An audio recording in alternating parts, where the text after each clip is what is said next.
Hello friends, நான் உங்கள் பவி. இன்றைக்கி நான் நைட் டின்னர் என்ன செய்யலான்னு பார்க்கலாம் வாங்க. இன்றைக்கி நான் வந்துட்டு அடை தோசை தான் செய்ய போகிறேன். ஸோ அதனால் அடை மாவை ரெடி பண்ணிட்டேன்.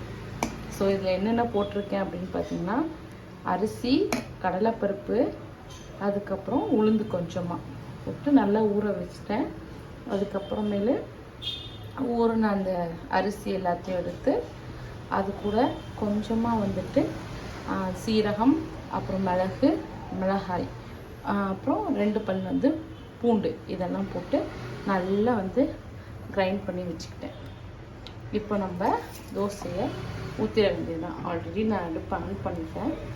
இப்போ நான் தோசையை ஊற்ற போகிறேன். பாருங்கள், லைட்டாக அப்படியே வச்சிங்கன்னா சூப்பராக வரலாம்.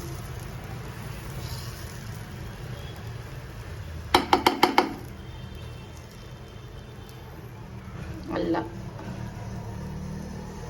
தேய்ச்சி வச்சுட்டு உங்கள்கிட்ட நல்லெண்ணெய் இருந்துச்சுன்னா யூஸ் பண்ணுங்கள். அப்படி இல்லாட்டா என்னென்ன இருக்கோ அதை நீங்கள் யூஸ் பண்ணிக்கலாம். நான் வந்துட்டு இன்றைக்கி கடலை எண்ணெய் தான் ஊற்ற போகிறேன். இதுக்கு கொஞ்சம் எக்ஸ்ட்ரா ஊற்றணும், அப்போ தான் டேஸ்ட்டாக இருக்கும்.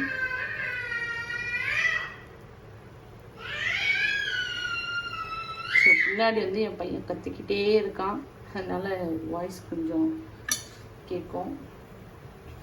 இது கொஞ்சம் சிம்மில் வச்சுட்டு கொஞ்சம் இப்போ ஸ்பீட் கொடுக்கணும். அப்போ தான் தோசை நல்லா வேக ஆரம்பிக்கும்.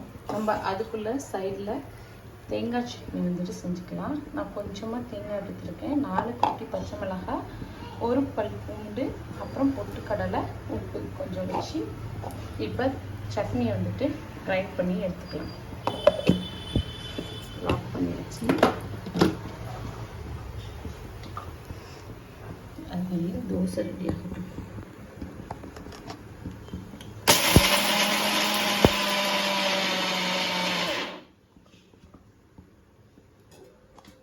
இங்கே பாருங்கள், இந்த ஸ்டேஜில் கொஞ்சமாக தண்ணி ஊற்றி அரைச்சிட்டு கொஞ்சமாக தான் ஊற்றுறேன். ஊற்றிட்டு சட்னி வந்து யூஸ் பண்ணிட்டு அரைச்சி எடுத்துக்கலாம்.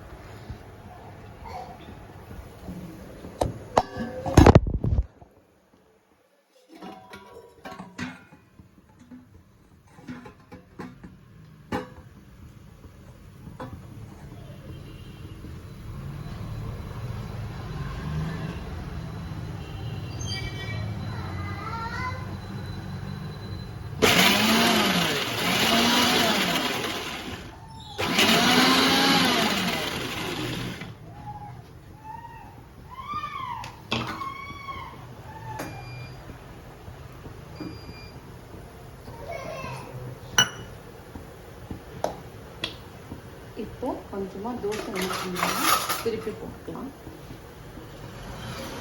பாருங்கள், தோசை அழகாக வரும், செய்யாது, எதுவும் பண்ணாது. தோசை ரெடி ஆகிடுச்சு. இது கூட தொட்டு சாப்பிட தேங்காய் சட்னி ரெடி ஆகிட்டே இருக்குது. இது 2 பல்ஸ் விட்டுட்டு தேங்காய் சட்னி.